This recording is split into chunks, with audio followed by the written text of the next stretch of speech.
Il est conseillé, avant d'écouter cet enseignement, de lire le psaume concerné. Discours sur le psaume 8, chapitres 10 à 13, deuxième et dernière partie. Chapitre 10. Qu'est-ce que l'homme pour que vous vous souveniez de lui? Ou le Fils de l'homme pour que vous le visitiez? On peut se demander quelle est la différence entre l'homme et le Fils de l'homme. Car s'il n'y en avait aucune, le prophète n'aurait pas dit avec la disjonctive l'homme ou le Fils de l'homme. Si le prophète avait dit qu'est-ce que l'homme pour que vous vous souveniez de lui, et le Fils de l'homme pour que vous le visitiez, il semblerait faire une répétition du mot homme. Mais en disant l'homme ou le Fils de l'homme, il montre qu'il met entre ces deux expressions une différence. Retenons bien d'abord que tout fils de l'homme est un homme, bien que tout homme ne soit point fils de l'homme. Car Adam est un homme sans être fils de l'homme. Il est donc bien de remarquer ici quelle est la différence entre l'homme et le Fils de l'homme. Et alors, ceux qui portent l'image de l'homme terrestre qui n'est point fils de l'homme sont désignés par le nom d'homme, tandis que l'on appellerait fils de l'homme ceux qui portent l'image de l'homme céleste. L'homme terrestre, c'est le vieil homme, tandis qu'on appelle homme nouveau l'homme céleste. Mais l'homme nouveau provient du vieil homme, puisque la régénération spirituelle ne s'opère que par le changement de notre vie terrestre et mondaine. Et c'est ce qui le fait appeler Fils de l'homme. Ici donc, l'homme est terrestre, le Fils de l'homme est céleste. Le premier est loin de Dieu, tandis que l'autre est devant lui. Alors, il se souvient de l'un qui est à une longue distance, et il visite l'autre en l'éclairant à la lumière de sa face, car le salut est loin des pécheurs. Et sur nous, ô Dieu, est empreinte la lumière de votre face. Ainsi encore, dans un autre psaume, le prophète associe les hommes aux animaux, dit que Dieu les sauve avec les bêtes de somme, non sans doute en leur communiquant sa lumière intérieure, mais par une extension de sa miséricorde qui descend avec bonté jusqu'aux dernières créatures. Car Dieu sauve les hommes charnels comme il sauve les animaux. Mais il sépare les fils des hommes de ces hommes qu'il associe aux animaux, il les proclame bienheureux d'une manière plus relevée, et par l'effet de la vérité qui les éclaire, et de la source de vie qui se répand en eux. Seigneur, dit-il, vous sauverez les hommes et les animaux, selon que vous multipliez votre bienveillance, ô Dieu. Mais les enfants des hommes espéreront à l'ombre de vos ailes, ils seront enivrés de l'abondance des biens de votre maison, vous les abreuverez au torrent de vos délices. Car c'est en vous qu'est la source de la vie, et dans votre lumière nous verrons la lumière. Étendez votre miséricorde à ceux qui vous connaissent. Ainsi le Seigneur dans sa bonté se souvient de l'homme, comme il se souvient des animaux. Car cette bonté s'étend jusqu'à ceux qui sont éloignés de lui. Mais il visite le Fils de l'homme quand il étend sur lui sa miséricorde pour le couvrir comme de ses ailes, quand il l'éclaire à la splendeur de sa propre lumière, l'abreuve de ses délices, l'enivre de l'abondance de sa maison, et lui fait oublier les misères et les égarements de sa vie passée. C'est ce Fils de l'homme, ou cet homme nouveau, qu'enfante avec douleur et gémissement la pénitence du vieil homme. Cet homme, quoique nouveau, s'appelle néanmoins charnel, tant qu'il est nourri de lait. Je n'ai pu, dit l'apôtre, vous parler comme à des hommes spirituels, mais seulement comme à des hommes charnels.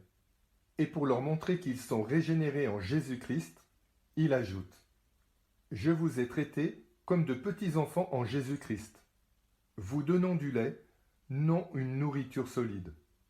Pour cet homme nouveau retombé dans sa première vie, ce qui arrive souvent, c'est qu'il encourt le reproche d'être homme. N'êtes-vous pas des hommes, dit saint Paul, et ne marchez-vous pas tout à fait comme des hommes? Chapitre 11. Le Fils de l'homme a donc été visité tout d'abord dans la personne de cet homme Dieu, né de la Vierge Marie. L'infirmité de cette chair que daigna porter la sagesse divine et les ignominies de la passion ont fait dire au prophète « Vous l'avez rendu quelque peu inférieur aux anges ». Puis il se hâte de marquer la gloire de sa résurrection et de son ascension. Vous l'avez couronné de gloire et d'honneur en l'établissant sur toutes les œuvres de vos mains.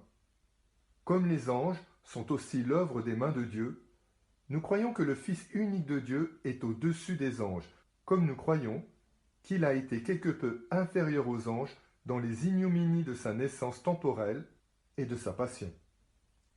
Chapitre 12. Vous avez mis tout à ses pieds. Tout, dit le prophète, sans exception.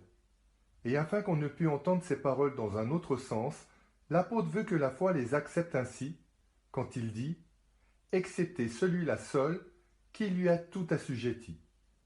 Il s'appuie dans l'Épître aux Hébreux sur le témoignage de ce psaume quand il nous ordonne de croire que tout est soumis à Jésus-Christ, sans aucune exception.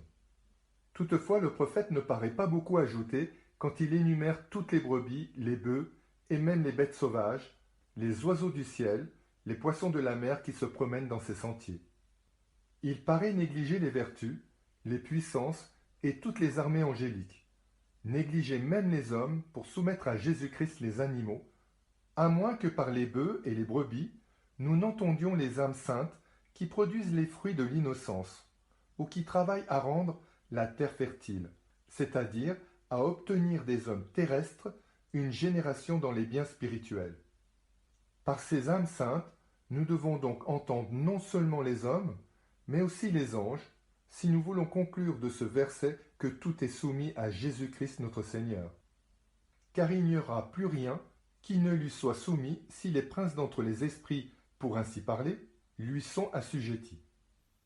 Mais comment prouver que par brebis, on peut entendre les plus élevés en sainteté? Non seulement des hommes, mais encore des créatures angéliques.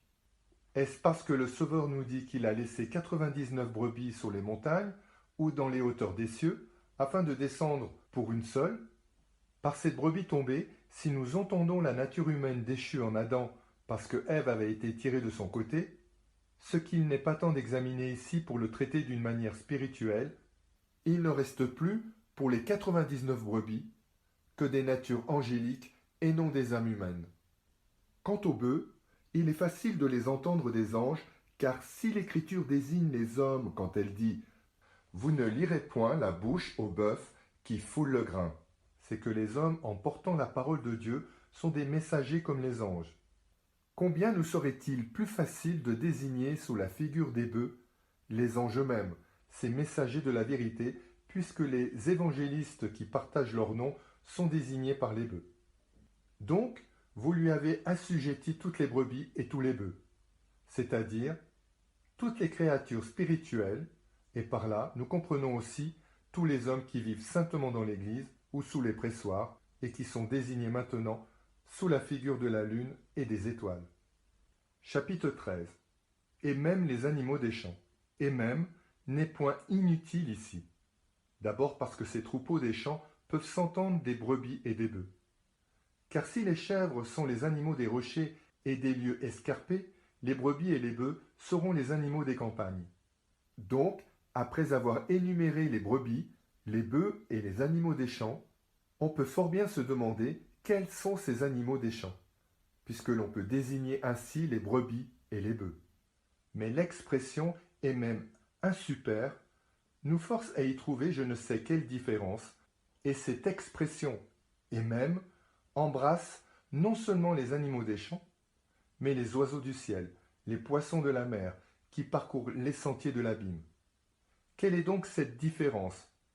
Rappelons-nous les pressoirs, où le vin est mêlé au marc, et l'air qui contient la paille et le froment, et les filets qui renferment de bons et de mauvais poissons, et l'arche de Noé qui abrite des animaux purs et des animaux impurs.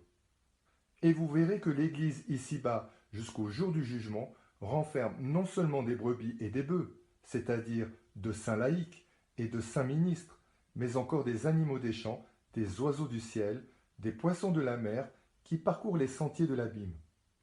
Ces animaux des champs figurent très bien les hommes qui mettent leur joie dans les voluptés charnelles, où ils n'ont rien d'escarpé, rien de fatigant à gravir. On peut appeler campagne cette voie large qui conduit à la mort. Abel fut tué dans la campagne.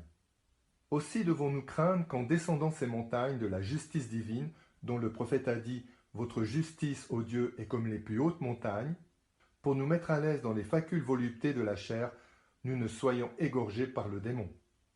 Maintenant, Dans ces oiseaux du ciel, voyons les orgueilleux, dont il est dit, ils opposent leur bouche au ciel. Voyons-les s'élever à des hauteurs comme sur l'aile des vents, ceux qui disent, nous glorifierons notre parole, nos lèvres sont indépendantes, qui dominera sur nous? Voyez encore dans les poissons de la mer ces curieux qui parcourent sans cesse les sentiers de l'abîme, ou qui cherchent dans le gouffre du siècle les biens temporels, biens futiles qui doivent périr aussi promptement que les sentiers tracés sur la mer disparaissent quand l'eau se rejoint après avoir livré passage au vaisseau qui fuyait, ou à tout autre nageur. Le prophète ne dit pas seulement qu'il parcourt ces sentiers de l'abîme, mais qu'il les parcourt sans cesse, pérambulant, pour montrer leur infatigable obstination à rechercher des choses futiles et peu durables. Ces trois vices capitaux, la volupté charnelle, l'orgueil, la curiosité, renferment tous les péchés. Saint Jean me paraît les énumérer en disant « Gardez-vous d'aimer le monde, car tout ce qui est dans le monde est convoitise de la chair, convoitise des yeux, ambition du siècle. » C'est dans les yeux que règne la curiosité. Il est facile de voir à quoi se rapportent les autres convoitises. Telle fut aussi la triple tentation de l'homme-dieu, par la nourriture ou l'appétit de la chair. Quand le démon lui dit « Faites que ces pierres se changent en pain », par la vaine gloire, alors qu'il le porta sur une haute montagne pour lui montrer et lui promettre tous les royaumes de la terre s'il veut l'adorer. Par la curiosité, quand il lui suggéra de se précipiter du haut du temple, afin de voir si les anges le soutiendraient. Et comme cet ennemi ne put faire prévaloir aucune de ses suggestions, il est dit dans l'Évangile que Satan épuisa toute tentation. Dans le sens des pressoirs, tout est mis sous les pieds de Jésus-Christ. Non seulement le vin, mais le marc, non seulement les brebis et les bœufs, c'est-à-dire les âmes saintes des fidèles, soit dans le peuple chrétien, soit chez les ministres, mais encore les animaux de la volupté, les oiseaux de l'orgueil, les poissons de la curiosité. Or ces sortes de pécheurs, nous en sommes témoins, sont dans l'Église confondus avec les bons et les saints. Que Dieu donc agisse dans son Église, qu'il sépare du marc le vin pur. Quant à nous, travaillons à devenir un vin excellent, à compter parmi les brebis et les bœufs. Mais ne figurons jamais ni dans le marc de raisin, ni parmi les animaux des campagnes, ni parmi les oiseaux du ciel, ni parmi ces poissons de la mer, toujours parcourant les sentiers de l'abîme. Toutefois, ces animaux n'ont pas qu'une seule signification et pourraient s'expliquer autrement. Cela dépend du lieu où ils se trouvent, et ailleurs, ils ont une autre signification. Il est de règle que dans les symboles, il faut examiner, d'après la pensée du texte, la signification d'une figure. Tel est l'enseignement du Christ et des apôtres. Répétons donc le dernier verset par lequel déjà le prophète avait commencé, et disons « Seigneur notre Dieu, que votre nom est admirable sur toute la terre. » Car après avoir exposé le texte du psaume, il est bon d'en redire le premier verset qui en contient toute la pensée. Fin du discours sur le psaume 8.